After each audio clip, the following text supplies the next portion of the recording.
Welcome to the Calvary Public Hospital Joint Replacement Education class. The following presentations are designed to provide you with information on how to prepare for your surgery and what to expect during your hospital admission and in the weeks following discharge home. This initial presentation will focus on arthritis, the surgical process, and avoiding the risks of surgery. Patients presenting for joint replacement surgery have often been struggling with the symptoms of a condition called arthritis. Arthritis, including rheumatoid and osteoarthritis, affects 1 in 6 people in Australia and often results in pain, stiffness, and swelling in one or more joints. These symptoms can be caused by loss of joint space, loss of bone, or extra bone formation and cysts, as shown in the pictures below of an arthritic hip and knee. Joint replacement surgery involves removing the damaged bony surfaces of a joint and replacing them with artificial materials, for example, metal, bone, or ceramic. Many different joints in the body can undergo joint replacement surgery, but the most common replacements are performed on the hip and knee.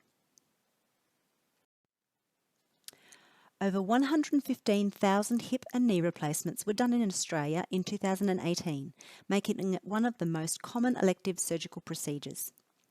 Both hip and knees have high satisfaction rates post-surgery, over 85 to 90%, with outcomes greatly influenced by patient motivation and movement in the weeks after the operation. Many patients attending this class will have been given a date for their surgery. Others will be receiving a letter in the mail in the coming weeks. It is important to ring the hospital on the number provided the business day before your surgery for fasting times. Fasting means nothing to eat or drink, usually from midnight before your operation. This includes gum, lollies, breath mints, and smoking. You may have been advised by your pre-admission nurse or doctor to take necessary medication, including pain relief, on the morning of your surgery. If so, please use a minimum amount of water to help swallow these. On arrival to hospital, you will be directed to our surgical admissions lounge. From here, you will be escorted to the holding bay area, where you will be checked in and reviewed by anaesthetics. You will be asked the same set of questions many times throughout the morning, for example, name, date of birth, allergies, and what surgery you are having. But please do not be alarmed. These are necessary checkpoints along your journey to ensure correct patient identification and handover. In the anaesthetic room, you will meet the surgical team who will mark your leg that is having surgery. This is usually a black arrow that points to the appropriate hip or knee and the surgeon's initials. You will also have a needle inserted in one or both arms to help administer fluids and anaesthetic. From here, you will move into the operating room for your surgery. This room is cold and brightly lit, and the operating table is narrow and firm. There are often many nurses and doctors present. Please ask if you need assistance or voice any concerns. Your surgery will take approximately 1 to 2 hours for a single primary joint replacement. Your anaesthetic during the procedure will depend on multiple factors, including your medical history, surgeon recommendation, and personal preference. You will have had a discussion regarding options for anaesthetic at your pre-admission clinic appointment. However, this will be confirmed by your anaesthetist on the day of surgery.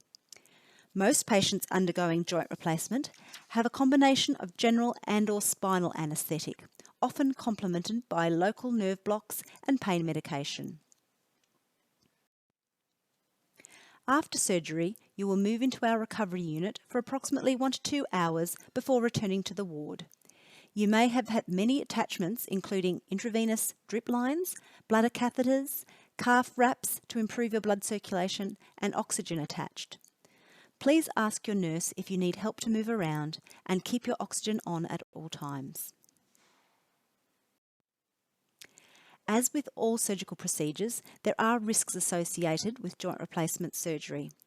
Your surgeon and the hospital will work together to minimise these risks. However, there are ways that you can help us help you to get the best outcome from your surgery. Firstly, avoiding infection. In the weeks before your surgery, it is advised to avoid people with coughs or colds. If you are unwell on the day of your procedure, your surgery may be postponed. We are also concerned with the condition of your skin. If you have any cuts, sores, or rashes on your leg, this may increase your risk of infection postoperatively and your surgery may be postponed. You can help prevent potential issues by avoiding activities that may pose a risk to skin integrity. For example, pruning the rose bushes, chopping wood, scratching insect bites in the weeks leading up to the surgery. Please call the pre-admission clinic or speak to your GP if you have any concerns regarding your skin or general health prior to admission.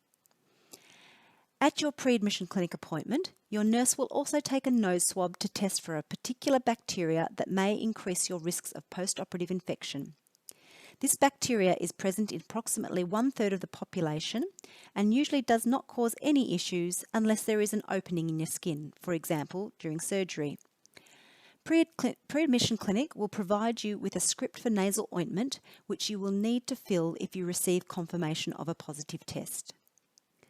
You will also be provided with a small bottle of antiseptic body wash at pre-admission clinic. Use half of this bottle to wash yourself from the neck down the night before surgery, and use the other half of the bottle the morning of surgery. After your surgery and in the weeks following discharge from hospital, please see your doctor immediately if you notice any heat, redness, or increased discharge or swelling around your wound. Another potential complication following joint replacement surgery are blood clots or deep venous thrombosis. Clots form during periods of inactivity when the blood pools and thickens, but also as a result of trauma to soft tissues during surgery. Your surgeon will prescribe blood-thinning medication to reduce your risk of these clots, but you can also minimise your risk by moving your feet and legs regularly when resting and walking frequently throughout the day. If you experience any of the following symptoms in the days and months following your surgery, please let your doctor know or present to your local emergency department. Firstly, redness, pain, or increased swelling in your leg, particularly in the belly of the calf muscle. Secondly, difficulty breathing or feeling faint. Thirdly, coughing up blood or also pain in the lungs or chest. Some individual factors may also contribute to poorer outcomes and increased length of stay following joint replacement surgery. These include carrying a lot of extra weight, a history of anxiety and depression, living alone with no available support, not doing your prescribed exercises post-surgery, and environmental access factors such as many stairs with no handrails. You can improve your post-surgical journey by preparing yourself and your environment where able, including A. Arranging for someone to stay with you on discharge for the first week. This will allow help with transport, cooking, looking after pets and other household responsibilities. Preparing and freezing meals ahead of your hospital stay may also alleviate extra pressure. B. If you have no family or friends who can assist you and you think you may require help on discharge, please discuss this with your GP. Visit the My Aged Care website or speak to one of our hospital's social workers. It is important these services are in place prior to your surgery and any respite care pre-arranged where possible. For those who experience anxiety and/or depression and are not currently under the care of a health professional, please speak to your GP about the GP Mental Health Program. This may assist you in developing strategies for managing pain and stresses associated with your surgery. If you have stairs to access your home that do not currently have a handrail, please consider having these installed prior to your hospital stay. And finally, maintaining a healthy diet and keeping as mobile as possible is important for losing or keeping weight under control. Increased weight and extra tissue puts additional stress on new joints and can result in higher pain levels. It is important to be aware that inpatient rehabilitation services are not routinely provided for patients undergoing elective joint replacement at Calvary Public Hospital. You can expect to be in hospital for 3 to 4 days, then discharged with a home exercise program to complete daily. Patients having a routine single hip replacement do not require formal ongoing physiotherapy services on discharge. Patients undergoing total knee replacement will be referred to a community physiotherapist to continue their rehabilitation as an outpatient.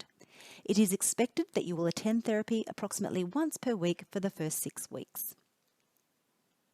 Patients who are unable to return home unassisted may be able to access respite care or services through their GP or hospital social worker. This care can be arranged prior to admission and may incur a cost. Please note, however, that this service does not include physiotherapy or occupational therapy. Thank you for listening to this presentation.